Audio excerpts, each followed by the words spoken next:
श्री कृष्ण गोविंद हरे मुरारी, हे नाथ नारायण वासुदेवा। बोलिए श्री देवकी नंदन भगवान श्री कृष्ण की जय। प्रिय भक्तों, श्रीमद् भगवद गीता का 6वां अध्याय आरंभ करते हैं और इसकी कथा है आत्म संयम और ध्यान योग। तो आइए भक्तों, आरंभ करते हैं।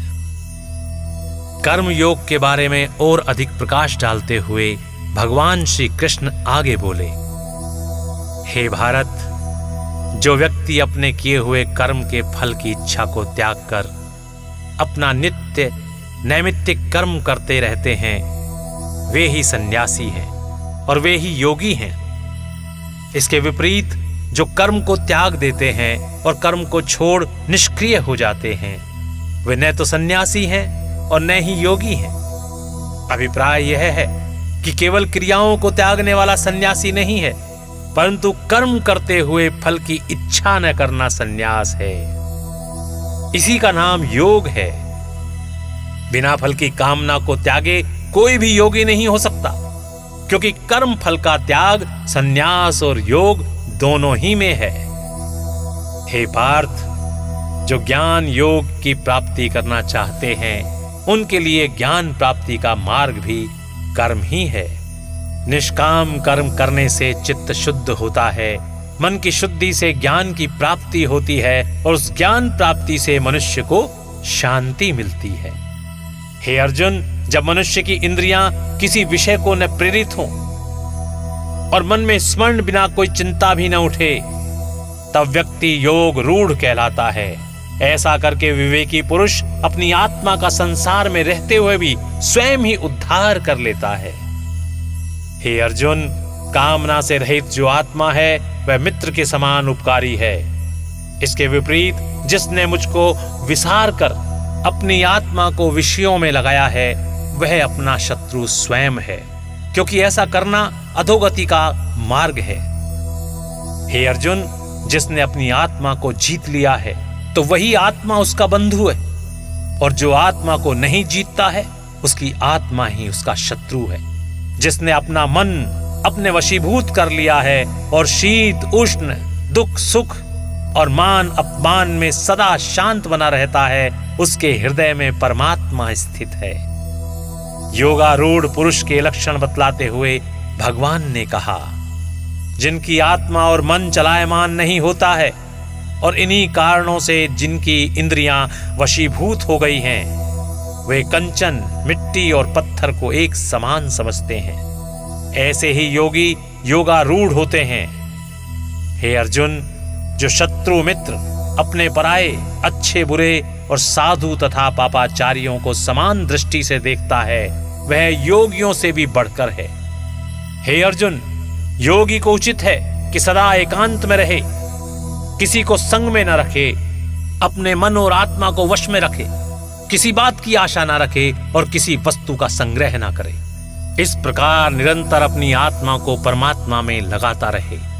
योग साधना की विधि बतलाते हुए भगवान ने कहा, योगकर्ता को चाहिए कि वह मन की एकाग्रता वर्धन हेतु योग करने के लिए सुंदर पवित्र भूमि में, जो न ऊंची हो न नीची, उस पर कुशा का आसन, उस पर मृगशाला और उसके ऊपर वस्त्र बिछाकर निश्चिंत मन होकर बैठे। मन को एकाग्र करके चित्त को रोककर और क्रिया से रहित होकर अपनी आत्मशुद्धि के लिए योग साधना करे। सब देह और गर्दन को सीधा रखे, अपनी नासिका के अग्रभाग को देखे, अन्य किसी दिशा में न देखे। मन को शांत कर निर्भय होकर ब्रह्मचर्य में स्थिर रहे। मुझ में चित्त लगा मन को रोककर योग का साधन करे। मन को वश में रखने वाला जो योगी इस प्रकार से सदा अपनी आत्मा को योग में तत्पर रखेगा, वह परम शांति अर्थात निर्वाण पद को प्राप्त करेगा। हे अर्जुन, परंतु अधिक भोजन करने वाले को और निराहार रहने वाले को, अधिक सोने व अधिक जागने वाले को योग प्राप्त नहीं होता। जो मनुष्य युक्त संगत आहार विहार करता है और कर्म भी युक्ति पूर्वक करता है और नियम से सोता जागता है, उसका योग दुखों को दूर करने वाला होता है। तात्पर्य यह है कि योगी को उचित है कि आहार विहार आदि परिमित और नियमानुकूल करे। जो मनुष्य अपनी आत्मा द्वारा चित्त की वृत्तियों और चंचलता को रोक लेता है और संपूर्ण कामनाओं को छोड़कर निष्प्रह हो जाता है, वह पुरुष सिद्ध योगी कहलाता है। जिस स्थान में पवन नहीं चलती वहां दीपक की ज्योति हिलती नहीं। ऐसे ही जो अपना मन एकाग्र करके योगाभ्यास में लगाता है, उसका मन भी चलायमान नहीं होता। योगाभ्यास से रोका हुआ मन चित्त वृत्तियों के रुकने पर जहां विश्राम लेता है, बुद्धि द्वारा आत्मस्वरूप परमात्मा को देखता है और अपनी आत्मा में ही संतुष्ट रहता है।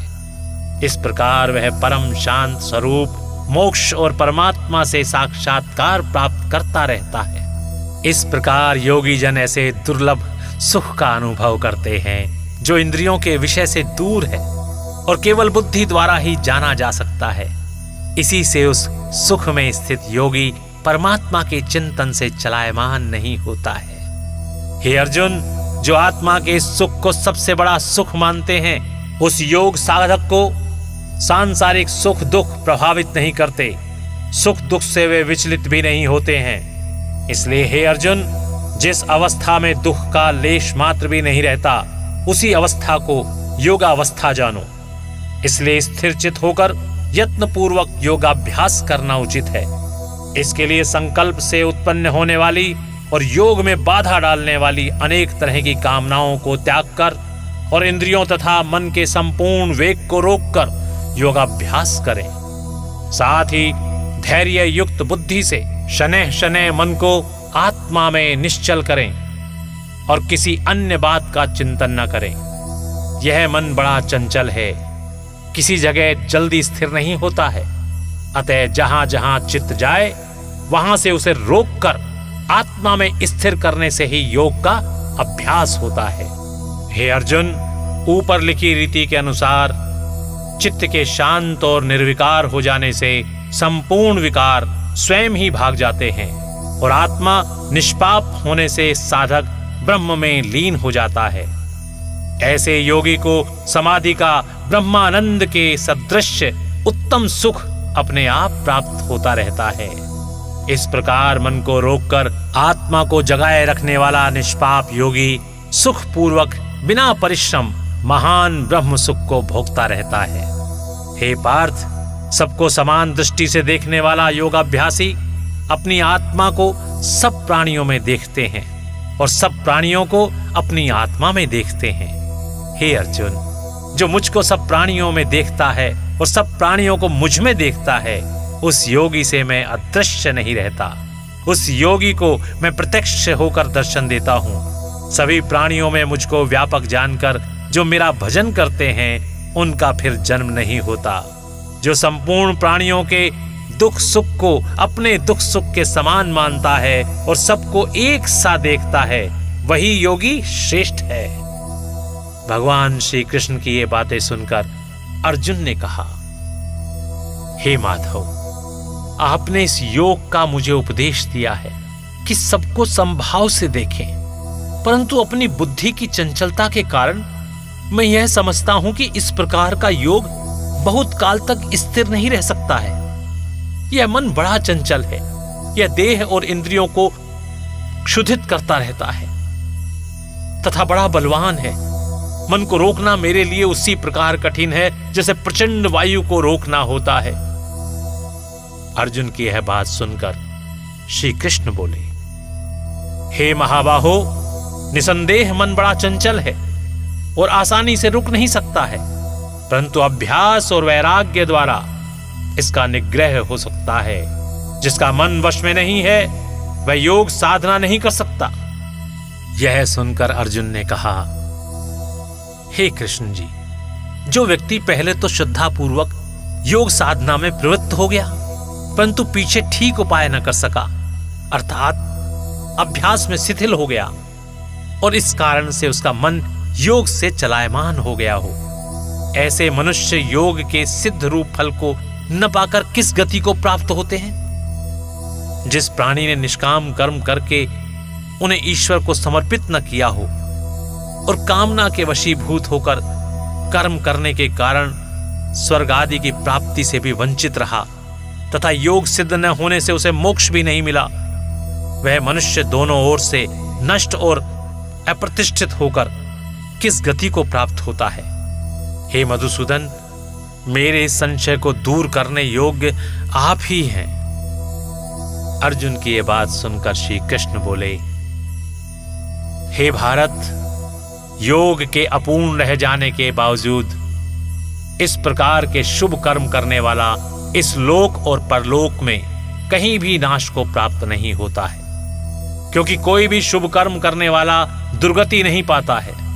जो मनुष्य योग भ्रष्ट हो जाते हैं वे भी मृत्यु के पश्चात पुण्यात्मा लोगों के लोकों में जाकर बहुत दिन तक वास करते हैं। स्वर्ग में आनंद भोगने के पश्चात वे पवित्र श्रीमान पुरुषों के घर में जन्म लेकर अनेक सुख भोगते हैं अथवा बुद्धिमान योगियों के घर जन्म लेते हैं। हे अर्जुन, इस प्रकार वे अच्छे परिवारों में जन्म लेकर अपने पूर्व जन्म के बुद्धि संयोग को प्राप्त होते हैं। उस बुद्धि संयोग से वह इस जन्म में भी योग सिद्धि के लिए प्रयत्न करते हैं और सांसारिक विषय वासना में रहते हुए भी उस पूर्व जन्म के श्रेष्ठ कार्यों के कारण योग सिद्धि में अनुरक्त बने रहते हैं। हे पार्थ, इस प्रकार योग स्वरूप को जानने की इच्छा करने वाला भी केवल योग को ही नहीं पाता, अपितु देवोक्त कर्म फल से अधिक पाकर मुक्त हो जाता है। जो योगी इस प्रकार यत्न करता है उसके पाप दूर हो जाते हैं और वह योग सिद्धि पाकर परम गति को पाता है। हे अर्जुन, तपस्वियों से, कर्मनिष्ठों से और ज्ञानियों से योगी श्रेष्ठ होता है। इससे तू योगी हो जो श्रद्धा पूर्वक मुझ में चित्त लगाए रखता है और मेरा भजन स्मरण करता रहता है, वह संपूर्ण योगियों में श्रेष्ठ है और वह मुझे सबसे अधिक प्रिय भी है। बोलिए श्री कृष्ण भगवान की जय। इति श्रीमद् भगवद गीता आत्म संयम योगो नाम 6ठो अध्याय समाप्तम। प्रिय भक्तों, इस प्रकार श्रीमद् भगवद गीता का ये 6ठा अध्याय यहाँ पर समाप्त होता है। बोलिए श्री कृष्ण भगवान की जय। ओम नमो भगवते वासुदेवाय नमः। नमः।